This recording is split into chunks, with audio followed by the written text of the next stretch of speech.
pansamantala munang dadalhin sa mga accommodation sites sa mga Pinoy repatriates mula sa bansang Israel na naipit sa kaguluhan matapos maglunsad ng pag-atake ang militanteng grupong Hamas.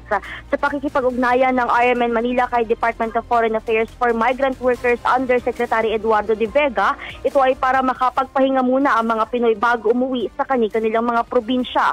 Pero ang mga overseas Filipino workers na mga malalapit lang ang uuwian mula sa Metro Manila ay pwede na nilang ihatid sa kanilang bahay. Muli namang tiniyak ni De Vega na tuloy-tuloy ang kanilang pakikipag-ugnayan sa mga inilikas na Pinoy workers para sa ibibigay na tulong. Ang 18 OFW sa bahagi ng first repatriation flights ay lalapag mamaya sa Ninoy Aquino International Airport Terminal 3 sakay ng Etihad Airlines dakong alas 3:55 ng hapon. Samantala kasama sa mga sasalubong sa kanila ang ilang government agencies gaya ng Department of Migrant Workers, Overseas Workers Welfare Administration, Department of Health, Department of Social Welfare and Development at Department of Foreign Affairs. Kasama mo sa DZXL, RMN Manila, Radyo Manchil Amplido, Tatak, RMN. Maraming salamat.